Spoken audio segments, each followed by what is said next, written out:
Lately, there's been a disturbing rise of anxiety and depression within young people like me. And although the world is more accepting towards mental health struggles, there is still a stigma that exists. I created this channel because I want everyone to have the best mental outlook possible. That's why I created these mental tips for great mental health that even neurotypicals can use. Of course, this video will be going over severe anxiety primarily, and I'll focus briefly on depression and technical tricks for anxiety again in the next video. Although these tips have brought me relief, please go see a therapist if you are struggling with your mental health. Therapy is a wonderful option. I have personally recovered without it. As an autistic person, it is hard for me to find therapists who understand me without discrimination and also share the same belief set as me. And I enjoy isolating at the best of times, so it was pretty inevitable that I would hide away in my room to deal with the mental hardship because that is what was comfortable for me. Disclaimer: I am not a substitute for a real medical professional. All of these tips are based on my experiences with my brain structure. Yours may vary differently from mine, as that is the beauty of neurodiversity. Therefore, I cannot guarantee these tips will work for everyone who tries them. I will still include more technical methods for my singularly high-risk, high-reward brain process that you can follow along with at your own risk. But these more general tips should provide you with enough food for thought. As for my experience, I suffered an anxiety attack at the beginning of 2020 as a result of autism discrimination from the vegan community. It was so bad it left me shaking and unable to form words, as well as making me feel locked down in my body. Every second of every day would be this flood of anxious thoughts that I fought against only to make it worse. There was not a moment's rest from them. My head floated and detached from my body as the anxiety was accompanied with a heavy dose of dissociation and derealization. Adding OCD into the mix and the intrusive images and thoughts were unbearable. Anxiety made me lose so many connections that I had built up over time, and I lost the ability to mask and smile properly. For people who need to mask to survive, this can be very devastating. If that wasn't enough, the tiredness from anxiety led me down the road to depression, with one day being severe. Now, one day may not seem like very much, but I couldn't feel, and I lost happy childhood memories to depression. So even in intermediate stages, it is not something to be taken lightly. The good news is that there's actually a happy ending to all of this. I was living a happy life before anxiety, so being autistic doesn't mean you're doomed to have mental illness or anything. Within the first year, I recovered from depression, and on my second year, I recovered from severe anxiety. Now I'm at the end of my third year. Mild anxiety is non-existent. It's been gone for an entire month now. I don't have to suffer through it anymore. And it's because I worked so hard taking care of myself and fulfilling my needs that I was able to do it. Now I can look back on it like it was nothing more than a bad dream. And I want to help anyone else going through the same thing to alleviate their suffering. That's why I'm making this video. Now let's get into the tips. Tip 1. Release your emotions in a healthy way. This is the first and most important step to getting over anxiety fast. Emotional regulation is your friend here. Any amount of comfort, closure, or release you can give yourself is crucial to get through an anxiety attack. I knew intuitively that I had to release my pain and suffering into the universal void, otherwise known as source, but I just didn't feel comfortable enough to do it. I took prescription pills when I shouldn't have at the height of my anxiety, and it created this blockage that didn't allow my feelings to release. The anxiety never left my body, and I didn't get emotional closure. I had to utilize my willpower to cancel out the anxiety in the end. If you have a similar blockage and don't feel safe doing this step for whatever reason, the next steps are what to try if this one doesn't work. Tip 2. Give your anxiety love and understanding. Most people view anxiety as a negative thing, but consider this. Anxiety is just a mental mechanism created by your mind to protect you. That's its primary function. Anxiety is not a malicious force that is out to destroy your life on purpose. It is merely doing what it is designed to do, to protect you from what you perceive to be the threat.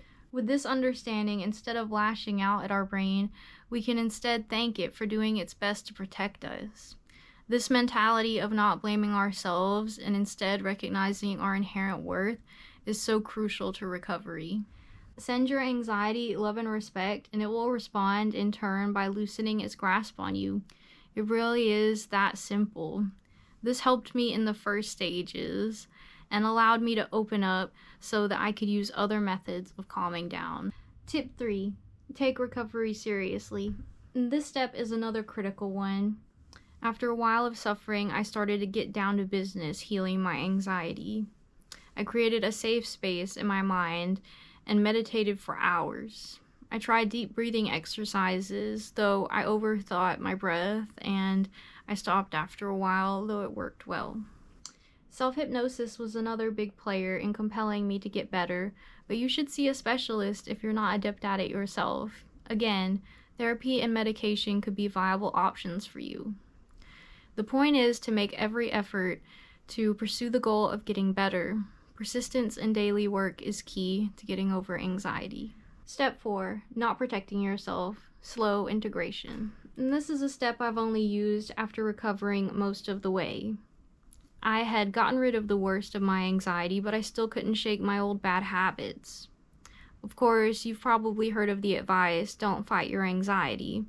It's true, but for me, it wasn't enough to just simply not fight it. I had to stop shielding myself from it completely. And that's when anxiety went away from me for 3 days straight. Of course, it found a way to come back, but it was noticeable progress. Now, what do I mean by not protecting yourself? Anxiety can be a dangerous force, and if handled poorly, it can have severe consequences. That's why I'd advise caution for this step. Try it slowly, and if it doesn't work for you, then quit. But I found that not putting up walls to it and not relenting to the anxiety entirely has really been the miracle advice I needed. Walls are not a good defense mechanism for the brain to begin with because it blocks the flow to and from the brain and can tighten the brain tissue, leading to headaches.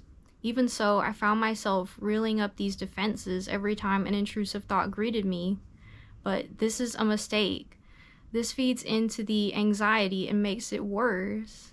You can still protect yourself deep within because that's what's important.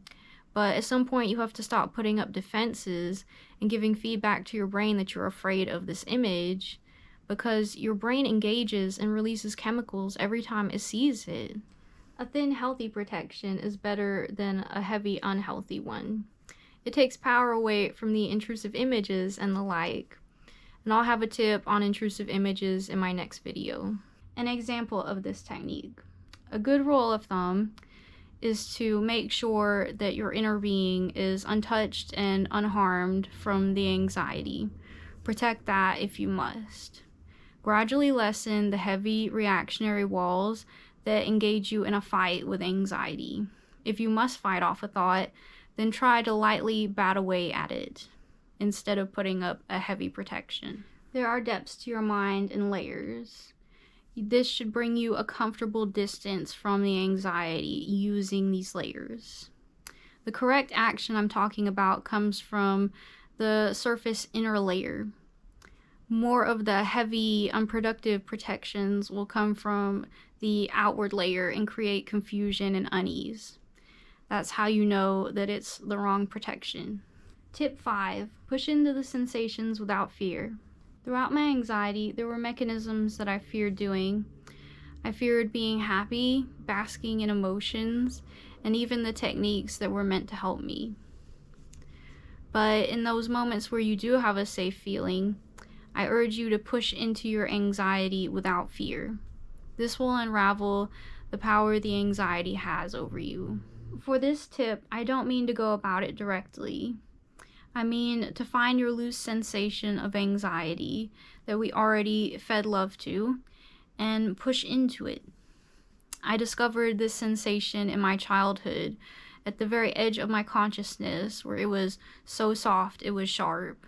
I believe this is the point where new sensations are born in the brain. Regardless, you need to push into the sharpness so that it can become soft, and vice versa.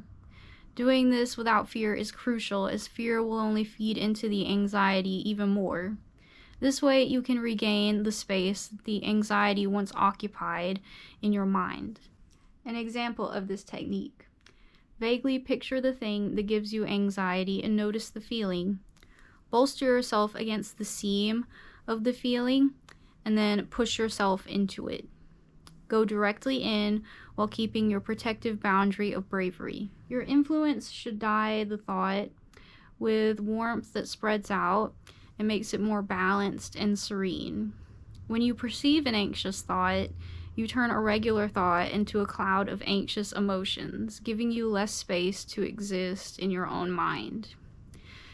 By doing this, you establish yourself in the place the anxiety took from you. Tip 6. Don't close your heart and mind off. This one is a toss-up. I don't want to put anyone in danger, so use caution for this step. Of course, do whatever feels right for you. But when I closed off my mind and heart, I had strange side effects that happened to me.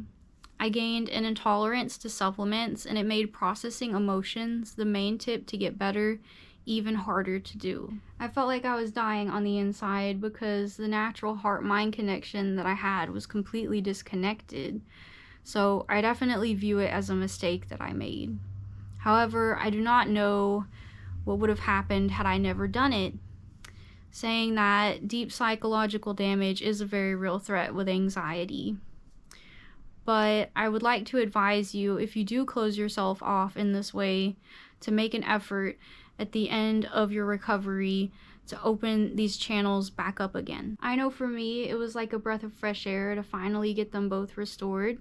My head was floating with feel-good dizziness from my newly opened heart, and that made it all worth it. Final tip 7, do not feed into the spiral. Ranting and raving about everything wrong in the world may seem like a good idea at the time, but I assure you it's not harmless. Although I myself personally kept up with the mistreatment of autistic people in society to a T, it only pushed me deeper into mental illness. The negativity can have a profound effect on your worldview and weigh down on your spirit if you expose yourself to it for too long. So take breaks and try to avoid disturbing news as much as possible. I isolated myself like a Buddhist monk using my schedule, and that really silenced all the negativity that I was seeing before. Like I said, venting doesn't help either. It will only serve to remind you of the horrible atrocities that you can do nothing about. It's all about redirecting your focus to the wonderful things in life that make it worth living, like musicals, the pitter-patter of rain on the roof, and avocados. Well, that's all for general tips. For more technical tips on anxiety and information on depression, you can watch my second video coming out soon. As a reward for tuning in, I'll delve deeper into the unique things that I learned from my unique struggles. Hint, hint, the story is about harnessing inner strength, so I'm really excited about that. And of course, I'll be sharing the tea and supplements that helped my anxiety immensely, completely non-sponsored, of course. Until then, remember you are not alone. Whatever you're going through, I've been there. It feels like you'll never get out of it.